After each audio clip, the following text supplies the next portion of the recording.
Now I'm going to have an update on the story we had last week. I'm just going to show it again because I love the clip. This is Neil Goodwin about to be arrested outside the Houses of Parliament. Will you be prepared to do that, to move the vehicle? No? Okay. Obviously, I'm asking you to help yourself. There's only so much we can do for you. So, I would like it to be as painless and as easy for you as possible.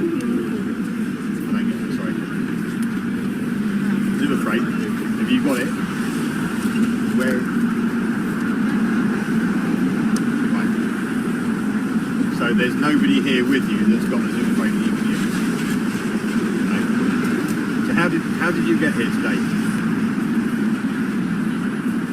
Train? Train's up.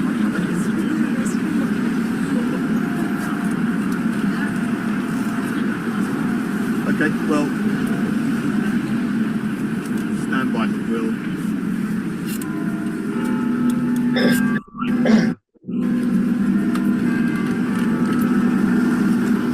Could you, one of the other sections, see if they can copy the top of the ceiling to lend this to the front.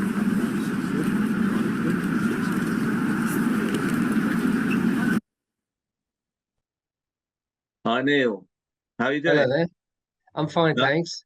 No, so just so people who weren't watching know, you were arrested outside Parliament with a sign saying peace and protest in support of people in Gaza and in Palestine, and you didn't say anything at all because you obviously were Charlie Chaplin. So can you tell us, you were in court on was it Wednesday? Yeah, it was Wednesday, May Day. Can you tell us what happened at Westminster Magistrates Court when it came to in front of the judge? Is that right? That's right, yeah. I mean, in typical style, we were told to go to court free, and because our name wasn't on the list, so we went there and they said, no, actually, you're at City of London Magistrates, not a Westminster Magistrate. So it was a bit of a balls up. And then we were like, oh, okay, we better get over there as quickly as possible because we've got a district judge and CPS and the police and everyone waiting for us. We don't want to piss them off slightly. So then the guy came down and he's a very helpful guy, said, but actually they haven't got wheelchair access at City of London Magistrates Court. And so we thought, oh, okay. So then they all had to hot-tail it over to Westminster to see us. So they were a little bit flustered from the word go, and there was all a bit of delay. And then we had technical problems. They couldn't get the video to play, so they had to play the arrest clip, which is the only bit of video that they showed, the police, CPS. And so they had this comical thing where they're passing around this laptop for the judge to listen to and the police to listen to. And for some reason, well, I know for why, it's the anti-Brexit crowd. They like to blast music over their demonstrations on a Wednesday, yeah? And one of the songs is Bella Ciao, the anti-fascist kind of anthem from Italy, you know. So that's blasting over halfway through my arrest clip that they showed in court. So you can hear Bella Ciao going off in the distance, yeah.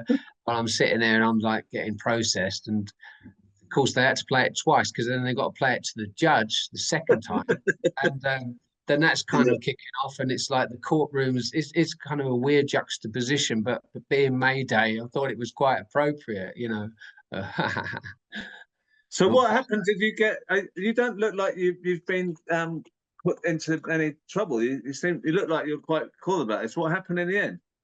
Well, in the end, they couldn't prove any actual evidence of obstruction, and because of my Article 10 rights under the Human Rights Act, your freedom of expression, which I was expressing myself, and I was expressing myself in a place where I was going to attract maximum police and maximum fuss, and therefore, you know, so I kind of justified where I was in sort of right in front of the entrance.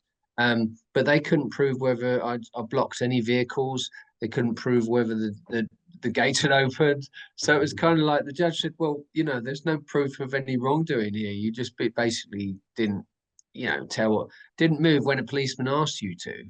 But you know, so it all fell apart. And right at the end, she was, I mean, all the way through, we thought we'd lost, you know, and the language, and was like, oh no, you know, oh okay. So we were all geared up to losing, and then right at the end, she suddenly said the word dismissed, and I'm like, oh, well, that doesn't happen in the movies. So I said to her, like, well, we were just flabbergasted. We're like, after all that, we thought we'd lost for a good, I don't know, 20 minutes of summing up from the judge. We definitely thought we'd lost. And then suddenly she said dismissed. And I said to her, like, a bit cheekily, because I like, you know, I said, please, judge, can you use the words not guilty? Because I wanted like to her to say not guilty. And so she did. And that was it. And we were out in the streets, and it was like, oh, what just happened there? You know, we just, and there were other Palestinian protesters from Palestinian Action who were also there, and they were outside, and we joined them, and we had a little bit of a photo opportunity, and you know, a rare victory, a small victory, but victories are important, you know, because it gives hope to everyone around us, you know. Yeah. Oh, look, I'm really pleased you're free and not guilty, and it's great to see you. And thank you so much for coming on and telling us what happened. Yeah, Hope to see you at the next protest. Well, yeah. I won't expect you to say anything to me though. No, definitely not. Cheers.